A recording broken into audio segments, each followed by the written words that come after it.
Hello there, Melissa Lemon here. Thanks for joining me on my YouTube channel today. I am talking about my personal experience with anxiety throughout my life, and today I'm going to talk about social anxiety. So, social anxiety is marked by feelings of intense insecurities and I think for me, just a basic feeling of being shut down in social situations and lots of fears about talking in front of people, about interacting with other people, about being in groups of people, and things like that. And so I had social anxiety all growing up in school and probably starting with when I went to school. And um, uh, let's see, I'm going to tell a story about that. Actually, not about that, but it was intense, and you think about doing that every single year, the starting over at the beginning of the school year, because it would get better throughout the school year a little bit, but that initial showing up and getting used to new teacher and new people, and over time it would get better, but the anxiety was always there, but it was always the worst at the beginning. And then you go to middle school, and it's like now you've got to do that 7 times a day, going into a new class with a new teacher, new people, and it was super overwhelming. And I have to say that for me, like the only way I survived was literally numbing. So, back in the 80s, which was when I would have started elementary school, there wasn't a lot of talk about emotions. There was not a lot of emotional support for people. It was just kind of a different world that we lived in. I don't know that there was less anxiety than there is now.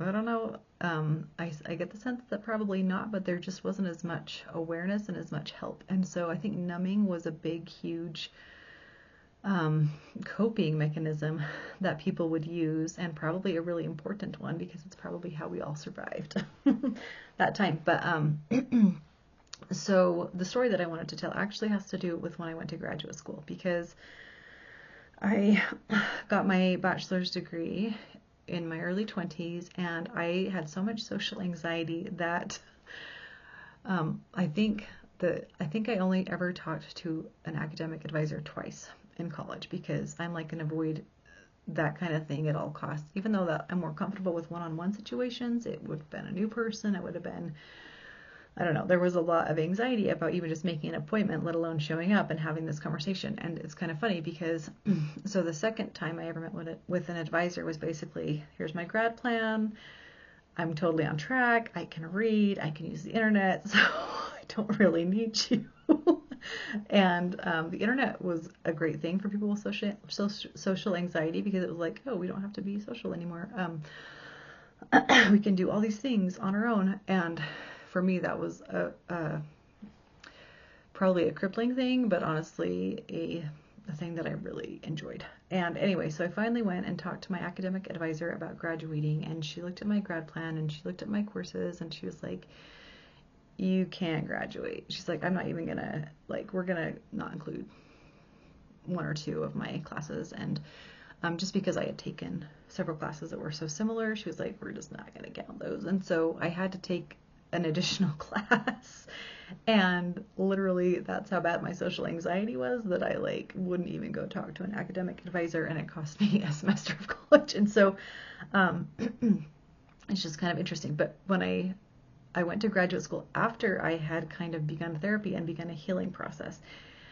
And so during this healing process and the early days of doing therapy for me, what that helped me with was kind of unnumbing and beginning to feel my emotions again, and really just awareness, just being aware of my feelings and my emotions, because I had numbed so badly that I just like wasn't really feeling anymore. And so I remember my very first day of graduate school, my very first class. I walked in, and when I felt that social anxiety that I was suddenly so aware of because I'd been numbing for so long, I was like, holy crap, I cannot believe I've been dealing with this for so long. I cannot believe my poor little 6-year-old self like had to walk into a classroom and feel this much. It was just so intense and so big, and I just couldn't believe it. And yeah, so social anxiety is not fun either. None of the anxieties are fun. They all have their own, like, things that are annoying about them. Social anxiety, I just want to talk about how we can help society with social anxiety, because I feel like this is a societal thing more than it is like a personal thing or a family thing. And I just think ways that I would call for change in society are probably our educational system. Our classrooms are way too big. I would definitely think that's a big thing that needs to change in our society. Another thing I think would be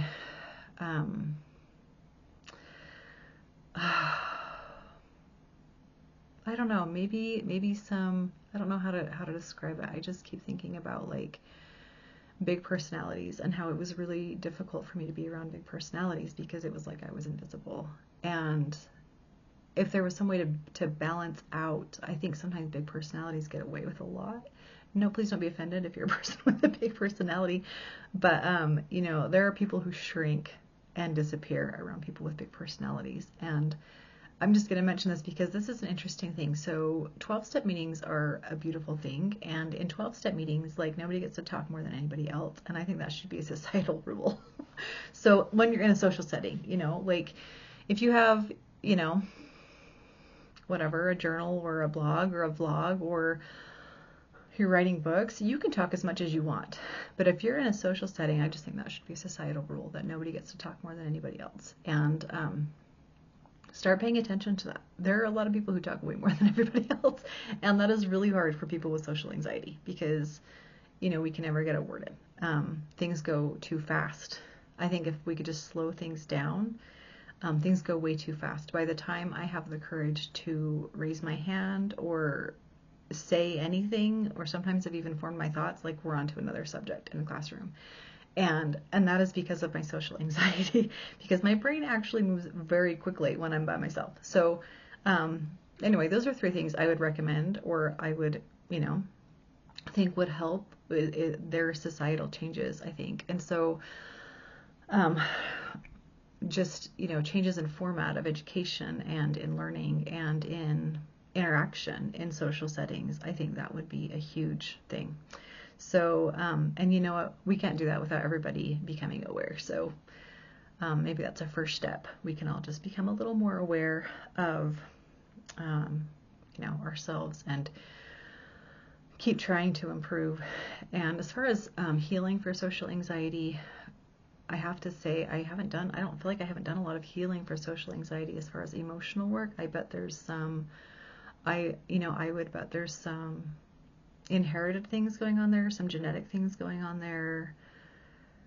I don't know. I personally haven't looked at it a ton. I just know one of the things I have done for that kind of anxiety are like remedies. And so some of the remedies I use on occasion, I kind of just am okay to just go do social things and be quiet, like, and not say anything a lot of the times. But if I feel like I need to be more participating, and I'll talk more about this in my performance anxiety thing, then I would probably take a remedy. And so I love Kava Kava, and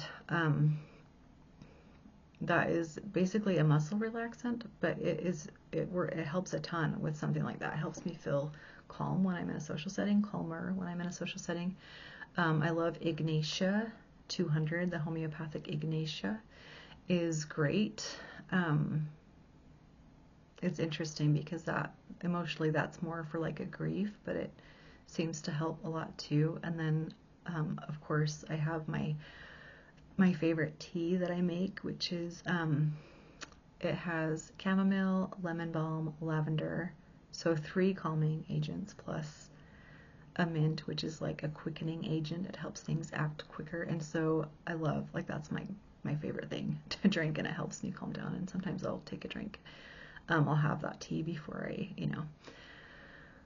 go to church or something. Not always, but a lot of the times I will. So sometimes I will literally take 3 anxiety. If I have to perform at church or in a social setting, you can bet I'm taking more than 1 remedy. So it's interesting. I haven't delved into that emotionally a lot. I will probably someday have sessions on all of these things. And right now that's just kind of a little explanation about my experience with social anxiety and what it can be like and how debilitating it can be. And So yeah, just a little tidbit about social anxiety today. Thanks for watching, and we'll see you next time.